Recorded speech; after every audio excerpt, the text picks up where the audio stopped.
¿Qué tal, hermanos, hermanas? Muchas bendiciones y como siempre estamos aquí para aprender más del Señor, para buscar más del Señor, para realmente imitar a nuestro Maestro.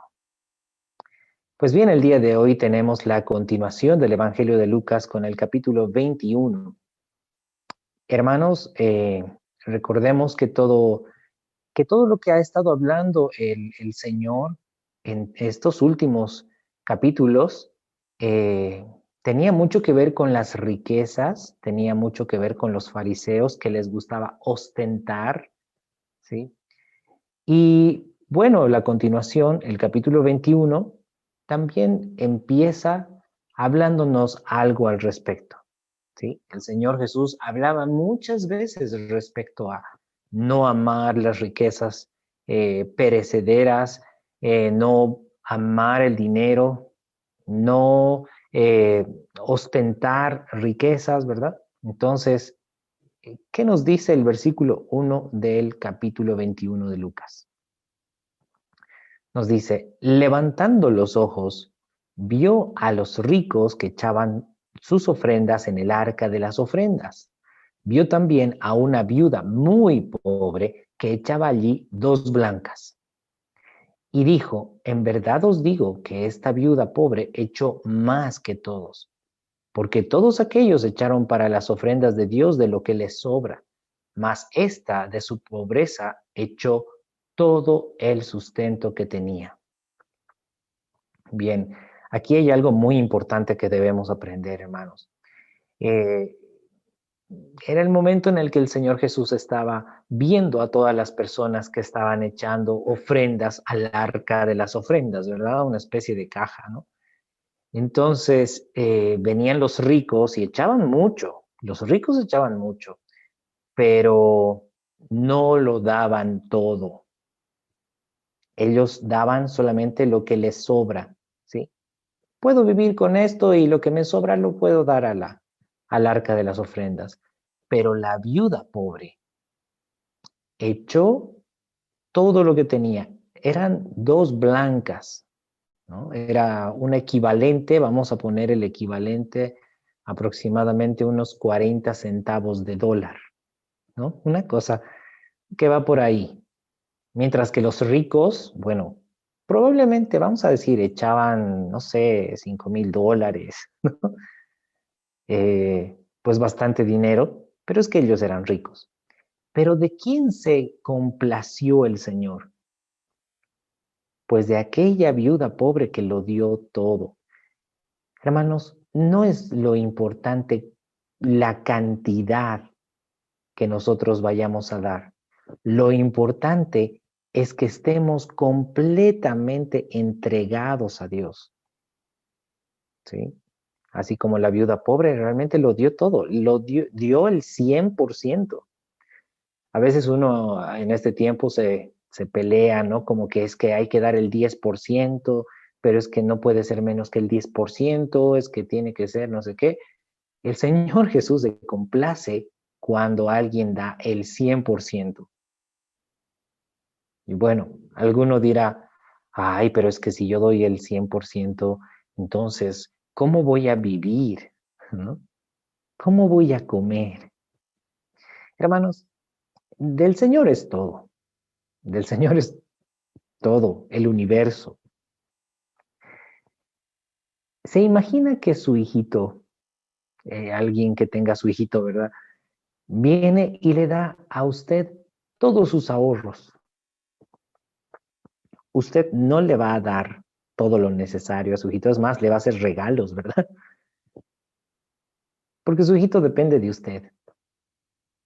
¿Cuánto más nosotros, cuando realmente dependemos del Señor? Vamos a estar diciendo, bueno, yo le he dado todo a Dios y Dios me va a dejar desamparado. ¿Será esa la conclusión de una persona que conoce al Señor? Yo pienso que esa persona no conoce al Señor. Porque si un padre terrenal, siendo malo, sabe dar buenas dádivas a sus hijos, ¿cuánto más nuestro Padre Celestial que está velando por cada uno de sus hijos? ¿Mm? Bien, entonces, algo muy importante. Bien, entonces, justamente ya para el verso 5 hay una transición, es decir, habían personas que estaban viendo el templo del Señor, dice, a unos que hablaban de que el templo estaba adornado de hermosas piedras y ofrendas votivas. Bueno, vino el Señor y dijo, en cuanto a estas cosas que veis, días vendrán en que no quedará piedra sobre piedra que no sea destruida. Entonces la escena es más o menos esta. Unas personas están mirando el templo, están diciendo, wow, qué piedras preciosas, qué adornos, ¿no? Y por dentro revestido de oro. Wow, cuánta riqueza. Y viene el Señor Jesús y les dice, ¿saben qué? Todo esto que están viendo va a ser totalmente destruido. Me imagino probablemente esas personas, si es que tenían en su corazón ese afecto por las riquezas materiales, tal vez no, no le han tenido mucho afecto al Señor en ese momento, ¿verdad? Pero lo que el Señor Jesús estaba diciendo era algo totalmente cierto. Sí, miren, miren todo esto. Qué hermoso, ¿no? Hermoso, materialmente hablando, pero les digo que todo será destruido. Wow. Eso fue fuerte para ellos, ¿no? Y de hecho, así sucedió. Ese templo fue destruido. Y le preguntaron en el verso 7, ¿no? Y esto nos está llevando ya a, a otra temática, ¿no? Ya saliendo como que un poco del tema de las riquezas, ahora venimos a la temática de la destrucción del templo y bueno, todos los tiempos, ¿verdad? Que venían a suceder. Entonces dice, y le preguntaron diciendo, Maestro, ¿cuándo será esto? ¿Y qué señal habrá cuando estas cosas estén para suceder? Es decir, ¿cuándo será destruido el templo? Este templo que estamos viendo, ¿qué señal habrá cuando estas cosas estén para suceder? Entonces el Señor les dijo, mirad que no seáis engañados, porque vendrán muchos en mi nombre diciendo, yo soy el Cristo, y el tiempo está cerca, mas no vayáis en pos de ellos. Cuando oigáis de guerras y de sediciones, no os alarméis, porque es necesario que estas cosas acontezcan primero, pero el fin no será inmediatamente. Bien, antes de continuar, hermanos, eh, para no salirnos del tema, por supuesto, estamos hablando de la destrucción del templo judío, ¿sí? El templo que estaba en Jerusalén. Y lo que los discípulos, lo que las personas que están ahí le están preguntando al Señor es, ¿cuándo va a ser destruido y qué señal habrá cuando estas cosas estén para suceder?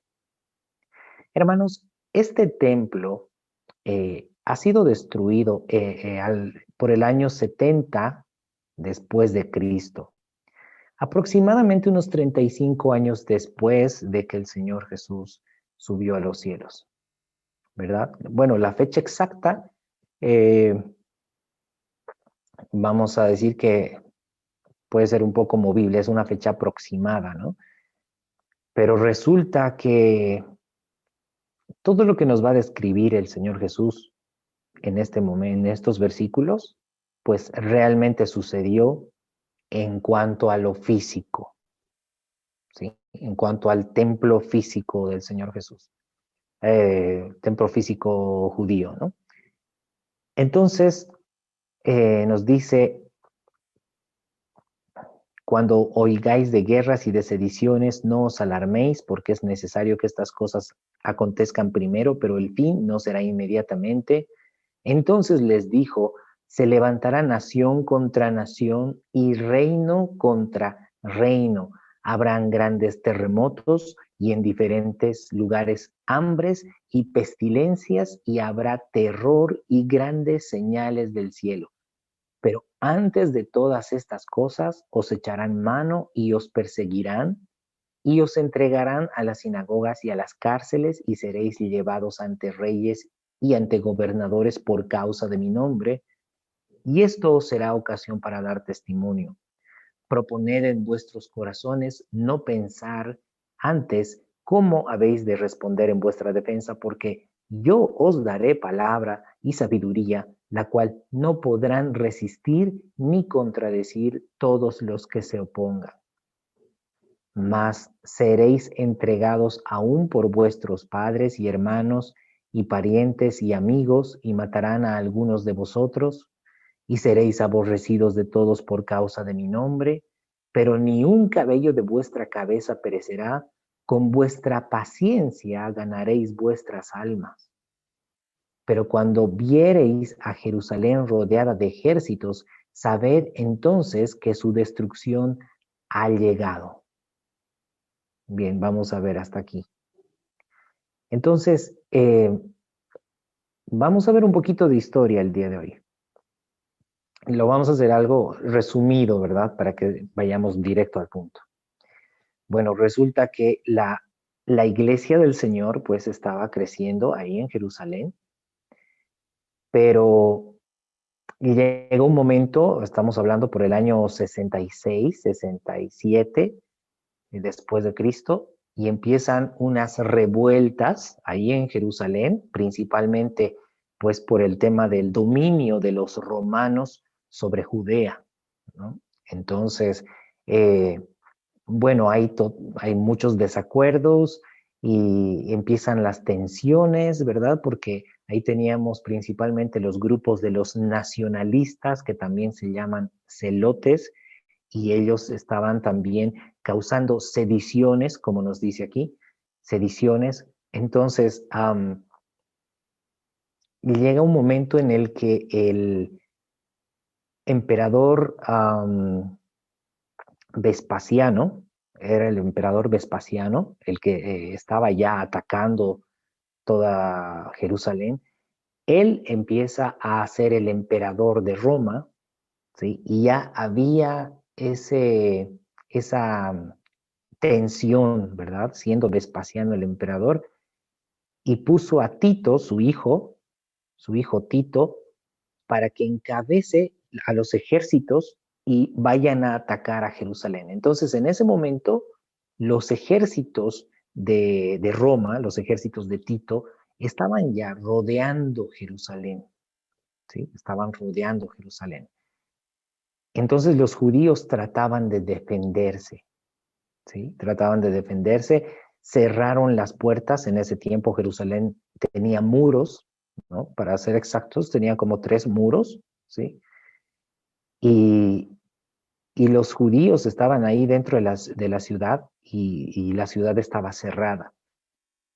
Entonces no había salida ni entrada de nada, ni de alimentos, ni de nada. Entonces hubieron pues hambres y pestes allá adentro, ¿no? En la ciudad de Jerusalén. En eso, pues los ejércitos se preparan y está ahí, ¿no? El reino de, de, de los romanos peleando contra los judíos. Pero para entonces, hermanos, los de la iglesia, es decir, los cristianos, los discípulos de Cristo, ya sabían lo que el Señor Jesús les había advertido en estos versículos. Entonces, antes de que sean sitiados, rodeados, los cristianos ya recordaron lo que el Señor les dijo y escaparon por sus vidas, se fueron para el norte, ¿no? Más allá de Galilea, y pues al final fue un motivo también para que la palabra de Dios sea predicado, ¿no? En diferentes lugares. Entonces, se quedaron simplemente aquellos judíos, pues, que estaban defendiendo de los romanos, estaban tratando de salvar, ¿no? Su ciudad de tremendo imperio que era Roma, pero no pudieron defenderse. Al final los romanos destruyeron los muros, ¿sí? Con, bueno, una especie de catapultas, ¿no? Y se entraron, bueno, ellos Ellos querían asesinar prácticamente a los judíos porque ya había esa ira, ¿no? Había mucha tensión de parte de los romanos. Los judíos entonces se fueron a refugiar al templo, ¿no? Al templo. Y, y bueno, leyendo un poco la historia, tenemos a este historiador judío llamado Flavio Josefo. Él cuenta que Vespasiano no quería quemar el templo, ¿no? Y Tito no querían tampoco quemar el templo. Bueno, eso dice Flavio Josefo. Sin embargo, el ejército de Tito, eh, con esa tensión, con esa ira que tenían, pues terminaron quemando el templo y masacrando a todos los judíos allá adentro, ¿no? Entonces fue algo muy terrible, fue el momento en el que eh, se destruyó el templo por completo, ¿verdad? No quedó piedra sobre piedra, ¿verdad? Entonces, y hasta ahí fue el templo judío, pues los judíos que quedaron, porque quedaron judíos pues también dispersos, ¿no? Había un grupo de judíos en un monte que se llamaba Masada, pero bueno, ese es otro tema. Y, y bueno, los judíos ya no iban a poder más practicar pues las costumbres de la ley, ¿no? Las obras de la ley. Así que así fue el final del templo judío. Entonces, lo que el Señor Jesús está hablándonos en estos versículos es cuando el Señor les está diciendo a los discípulos precisamente, ¿no? Eh, Mirad que no seáis engañados, ¿no? Primero, porque por supuesto, cuando el Señor Jesús subió a los cielos, era aproximadamente el año 35 después de Cristo.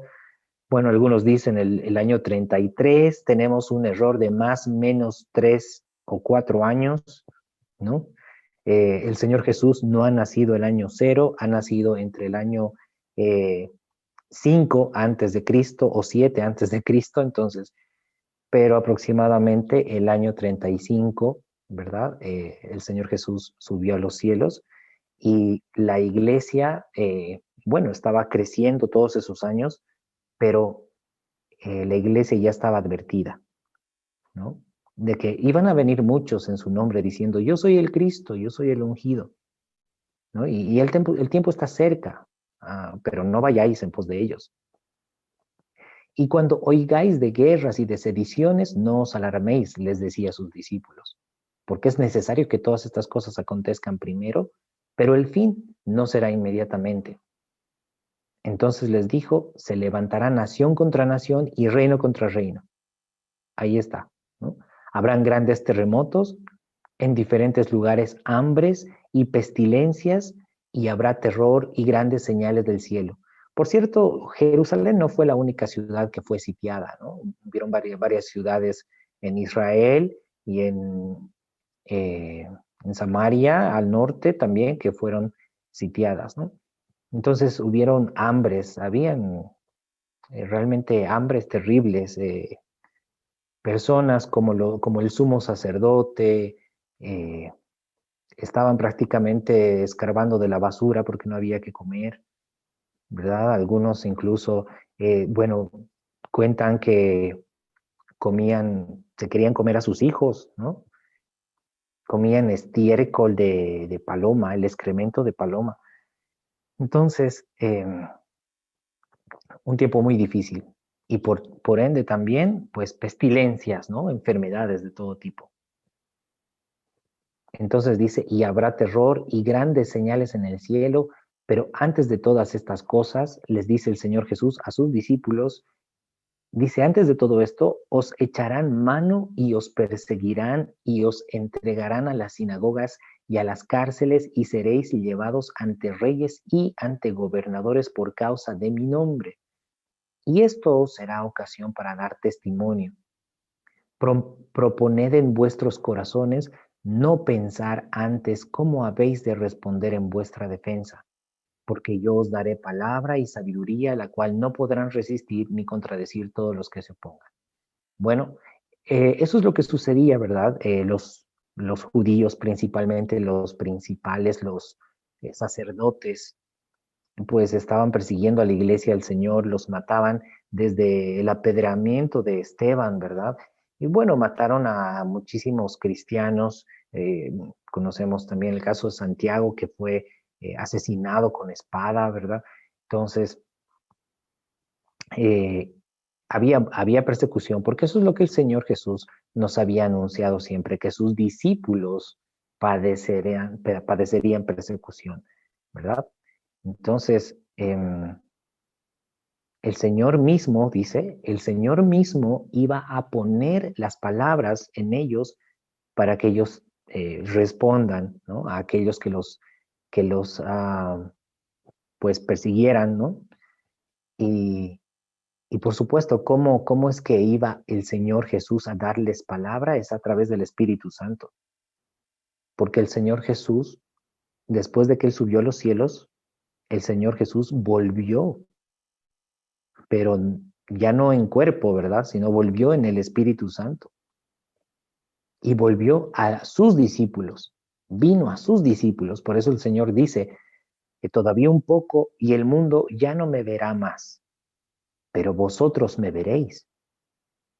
Porque yo vivo, vosotros también viviréis, ¿verdad? Entonces, eh, el Señor Jesús viene a nosotros a través del Espíritu Santo y Él es el que nos enseña las cosas que debemos hablar. Él nos da la sabiduría, ¿verdad? Dice el Señor Jesús que el Espíritu Santo nos habla sus palabras, ¿sí? Él nos manifiesta a Cristo. El Espíritu Santo es quien nos manifiesta a Cristo. Cristo está en nosotros a través del Espíritu Santo. ¿Ven? Entonces dice, mas seréis entregados aún por vuestros padres y hermanos y parientes y amigos, matarán a algunos de vosotros y seréis aborrecidos de todos por causa de mi nombre. Pero ni un cabello de vuestra cabeza perecerá. Con vuestra paciencia ganaréis vuestras almas. Es interesante, hermanos, cómo el Señor Jesús les estaba diciendo, los van a perseguir, sus familiares de carne los van a entregar, y serán aborrecidos de todos por causa de mi nombre. ¿Sí? Dice, matarán a algunos de ustedes, pero ni un cabello de vuestra cabeza perecerá, y con vuestra paciencia ganaréis vuestras almas. Pero cuando viereis, dice, a Jerusalén rodeada de ejércitos, sabed entonces que su destrucción ha llegado. Y de hecho, hermanos, en cuanto a lo físico, ¿sí? Físicamente hablando, materialmente hablando, pues ahí estaban los ejércitos, ¿verdad? Los ejércitos romanos, los ejércitos de Tito, del emperador Vespasiano, estaban rodeando literalmente a Jerusalén, y esto ya era una señal para que los discípulos sepan que el fin ha llegado.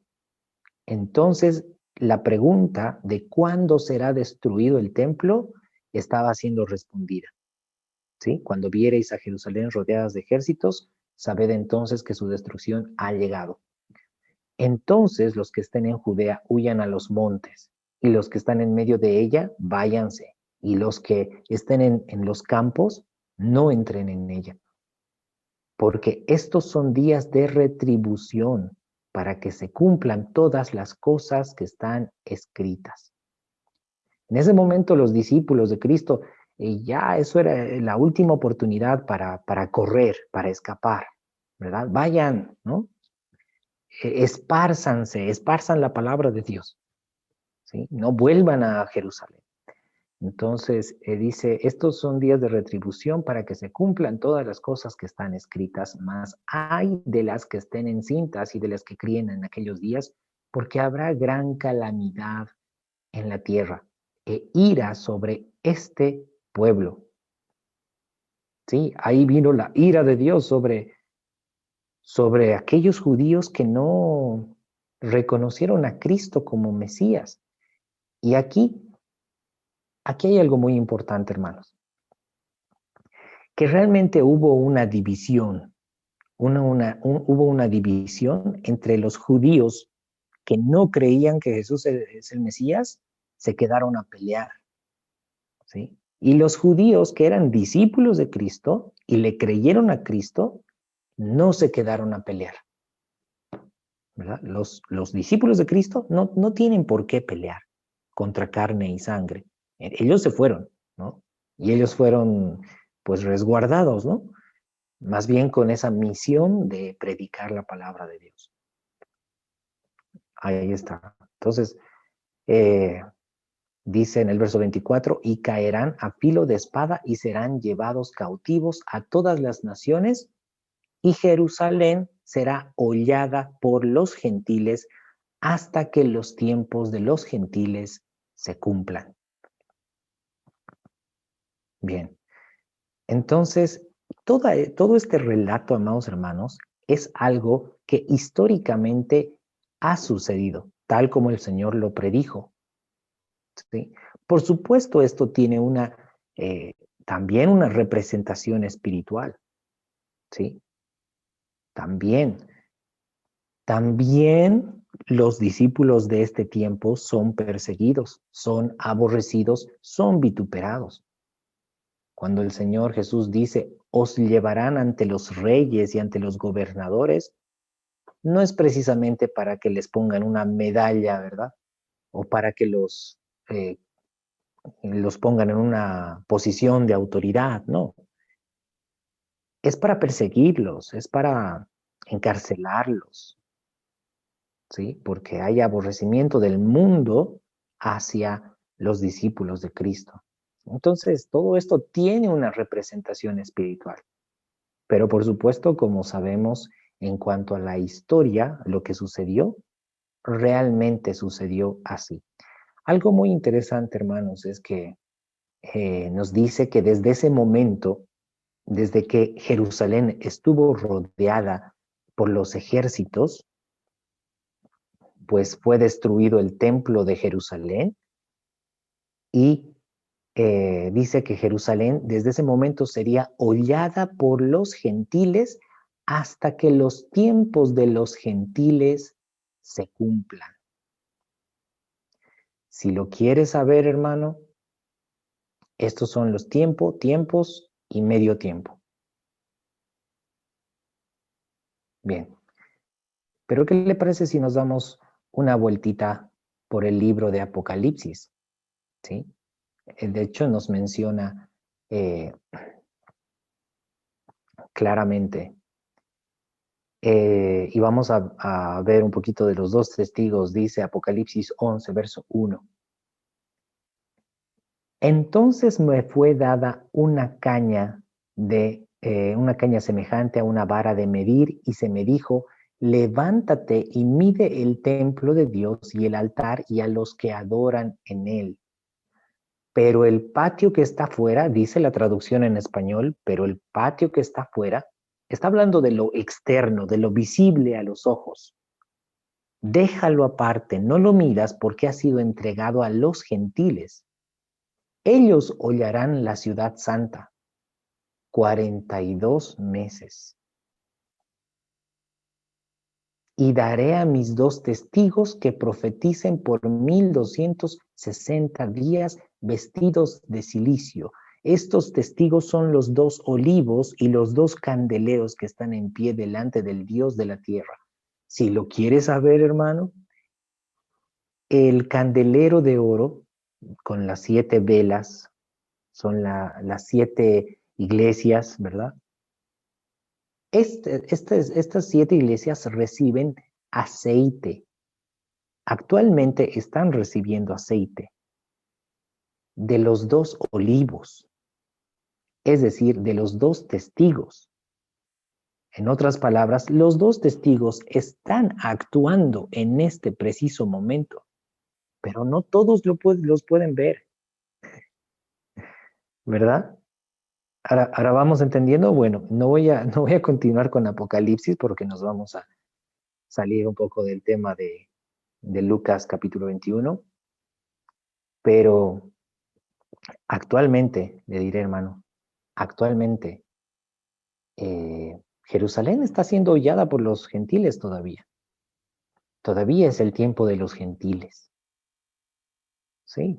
Allí en Jerusalén no están precisamente israelitas que manifiesten la palabra de Dios, ¿verdad?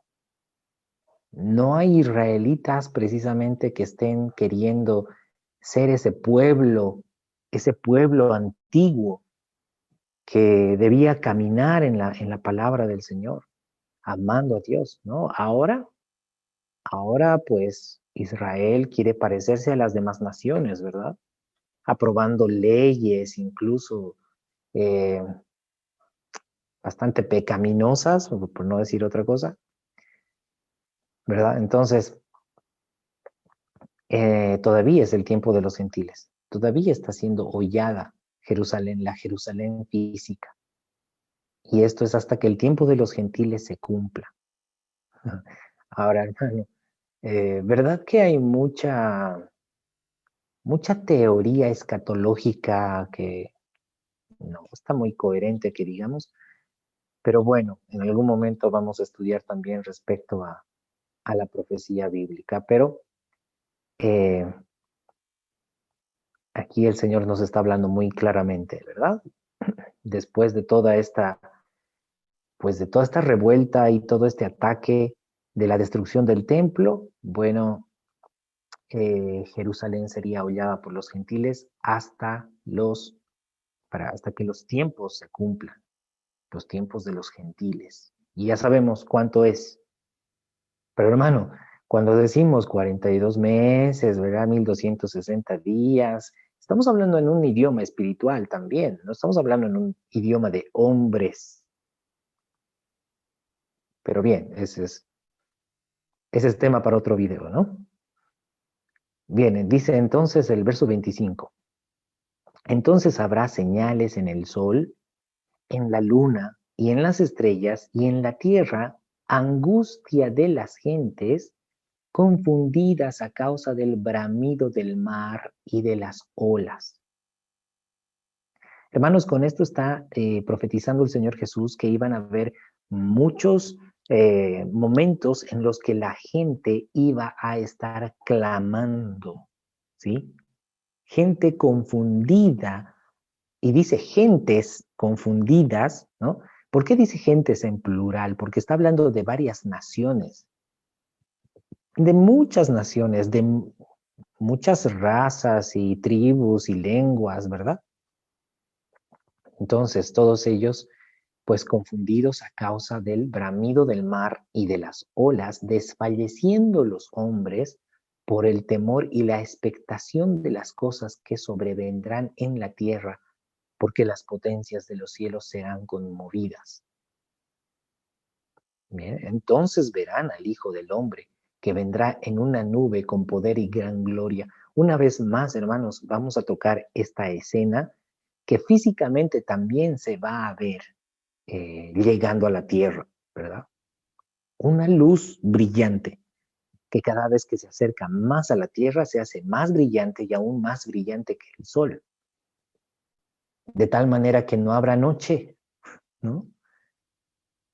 Todo el día va a haber luz por esa estrella y la gente ahí va a saber que ya no hay más esperanza para el mundo, ¿verdad? Ahí viene, bueno, diríamos el fin del mundo, pero no vamos a decir el fin del mundo porque todavía nos queda un espacio de 1000 años, ¿verdad? Un tiempo de 1000 años que todavía el Señor tiene que reinar en este mundo, ¿verdad? 1000 años. Y todos los que estuvieron con Cristo, caminando los pasos de Cristo y participando de los vituperios de Cristo, reinarán con Cristo. Amén. Por eso hay gozo, por eso hay alegría, hermanos. En este mundo tendremos aflicción por causa de la palabra, pero tenemos gozo y alegría. Amén. Entonces verán al Hijo del Hombre que vendrá en una nube con poder y gran gloria. Cuando estas cosas comiencen a suceder, erguíos y levantad vuestra cabeza porque vuestra redención está cerca. Bien, entonces, ¿qué es lo que estaban esperando los israelitas? Los israelitas estaban esperando que todo Israel sea restaurado, ¿verdad? Con, con el reino, el trono de David en Jerusalén, ¿verdad? El templo, ¿no? Y todo como dicen los libros proféticos, las promesas del Señor. Y todos los israelitas, no solamente los judíos, sino todos los israelitas viviendo en Israel, ¿sí? Viviendo en Jerusalén. Hermanos, todas esas promesas que hemos estado leyendo en los libros proféticos, pues se van a cumplir a cabalidad. De hecho, se están cumpliendo a cabalidad, ¿sí? El Señor Jesús está llamando en este tiempo a todos los que son de su pueblo, a todos los que son del pueblo del Señor, aquellos que oyen su voz y obedecen su palabra. Los que oyen su voz pero no obedecen su palabra, ellos no forman parte del pueblo de Dios. Pero aquellos que realmente se someten al señorío de Cristo, ¿sabe lo que es eso? Someterse al señorío de Cristo. Eso significa, Señor, ya no vivo yo, ya no busco mis cosas, ya no hago las cosas para mí porque ya no vivo yo, tú vives en mí. Y todo lo que yo vivo en este mundo ahora es lo que tú quieres que yo haga. Ese es el señorío de Cristo, ¿verdad? Entonces, todos ellos realmente forman parte del pueblo de Dios. ¿Ven? Entonces dice en el verso 29, también les dijo una parábola. Mirad la higuera y todos los árboles, cuando ya brotan. Viéndolo sabéis por vosotros mismos que el verano está ya cerca. Hermanos, justamente un capítulo antes, 2 capítulos antes, hemos estado leyendo respecto a que el Señor les estaba diciendo a los fariseos que ellos tenían la responsabilidad de dar la palabra de Dios, pero ellos no lo hicieron así.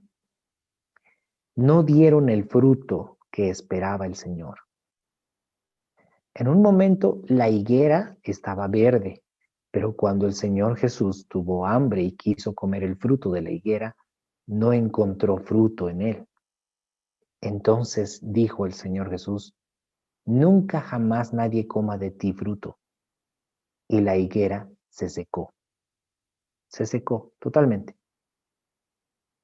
Pues bien, ahora hay una higuera que debe dar fruto para el Señor. No le fallemos al Señor. Seamos parte de esa higuera. Hermanos, cuando veamos ver esa higuera reverdecer, ahí sepamos que el verano está cerca, ya está a las puertas. ¿Sí? Ahora todavía no estamos viviendo el tiempo glorioso, pero viene el tiempo glorioso, pero es importante que el Señor nos encuentre dando fruto. ¿Ven?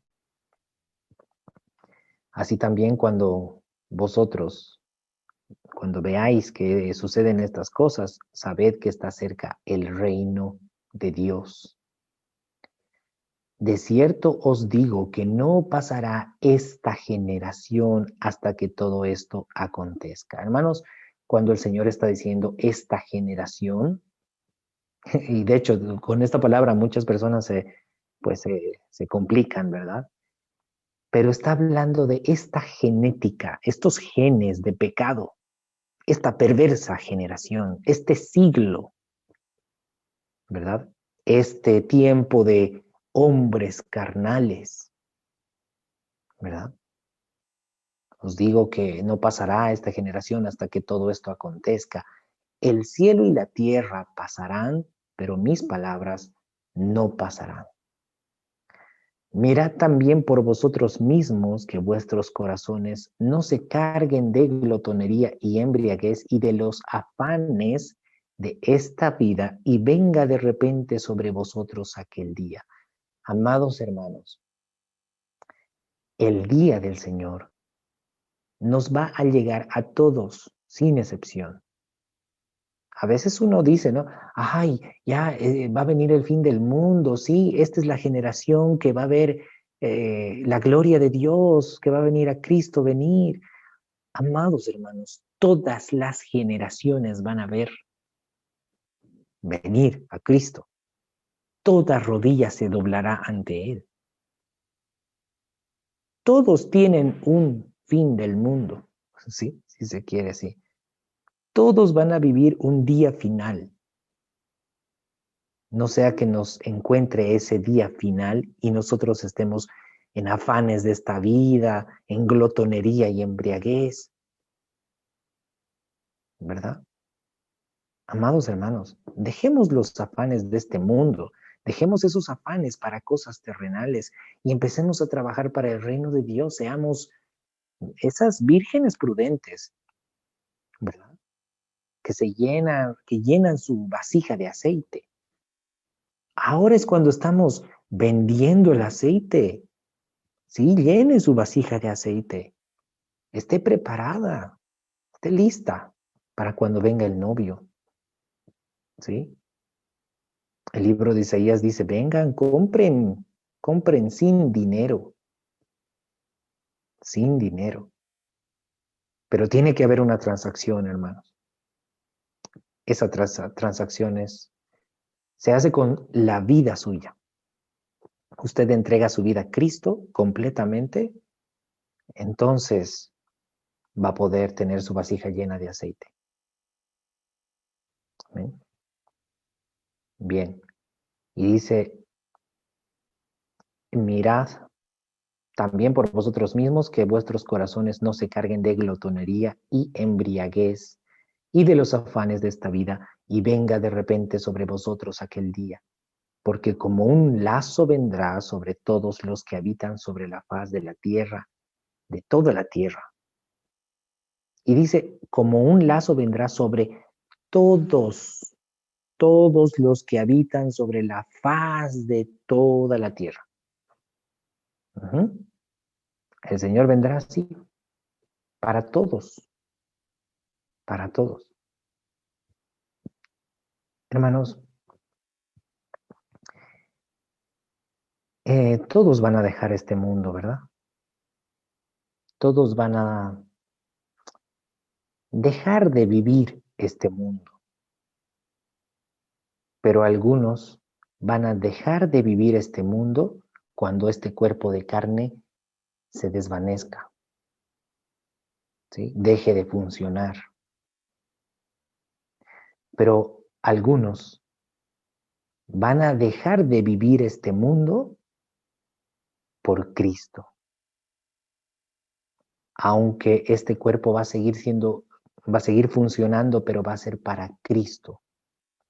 De una u otra manera, todos van a dejar de vivir el mundo. Que nos encuentre el Señor, habiendo dejado el mundo, antes de haber partido, antes de haber dejado este cuerpo. ¿Amén? Bien. Velad, dice el verso 36, velad pues en todo tiempo, orando que seáis tenidos por dignos de escapar de todas estas cosas que vendrán y de estar en pie delante del Hijo del Hombre. Velad en todo tiempo, orando que seáis tenidos por dignos de escapar de todas estas cosas que vendrán. Y esa oración tiene que ser constante, amados hermanos. Esto es una exhortación del Señor para todos nosotros. Oren en todo tiempo, dice el Señor Jesús, que seáis tenidos por dignos de escapar de todas estas cosas que vendrán. Señor, ayúdame a caminar tus pasos. Señor, quiero lavar mis vestiduras en tu sangre, vivir como tú viviste, predicar lo que tú predicaste y sabiendo que también me van a aborrecer como a ti te han aborrecido. También me van a insultar como a ti te han insultado. Amados hermanos, eso es lavar las vestiduras en la sangre del Cordero. Sigamos predicando, sigamos manifestando la vida de Cristo. sigamos anunciando las palabras de Cristo. Amados hermanos, anunciar las palabras de Cristo acarrea que el mundo nos aborrezca. Si el mundo no nos está aborreciendo, si los que aman este mundo no nos están insultando como a Cristo lo insultaron, es muy probable que no estamos todavía en su camino. Por lo tanto, hermanos, humillémonos ante la misericordia del Señor. Acerquémonos a Él para realmente ser discípulos de Cristo. Amén. Bien, para terminar, dice el verso 37, y enseñaba de día en el templo y de noche saliendo se estaba en el monte que se llama de los Olivos. Y todo el pueblo venía a él por la mañana para oírle en el templo. Hemos leído también una profecía acerca del monte de los Olivos, ¿verdad? Cuando el Señor Jesús llegue, va a llegar directamente al monte de los Olivos. Entonces la ciudad de Jerusalén se partirá en dos, ¿verdad? Bien, bien, amados hermanos. Entonces, realmente esta palabra, pienso que está mucho más clara respecto a la destrucción del templo judío. Es importante también, ¿verdad?, que estudiemos los temas históricos, porque así como sucede en la historia, así como sucedió la destrucción del templo judío por el Imperio Romano, recordemos la cuarta bestia, esa bestia roja, ¿verdad? Esa bestia que tiene pues 10 cuernos, ¿verdad? Entonces esa bestia con dientes de hierro destruyó el templo, ¿verdad? El templo en Jerusalén. Esa misma bestia, ¿sí?, también ha estado acechando el templo del Señor. La misma bestia. Por tanto, hermanos, abramos bien los ojos para poder ver en qué situación está en este momento Jerusalén, la ciudad del Dios vivo. Poder ver qué está sucediendo ahí, qué tipo de profanación hay en este momento en el templo. Amén. Bien. Rogándole al Señor que Él abra nuestros ojos espirituales en cada paso, pues esforcémonos, ¿verdad? Esforcémonos para continuar en su camino con perseverancia, ¿sí? Amén. Que el Señor los bendiga mucho. Y bueno, hasta aquí fue el capítulo 21 del Evangelio de Lucas. Y bien, hermanos, vamos a dejar aquí abajo en los comentarios el enlace del grupo de WhatsApp para que usted pueda también participar de nuestras reuniones en vivo a través de Zoom. Bien, que el Señor los bendiga mucho y hasta el próximo video.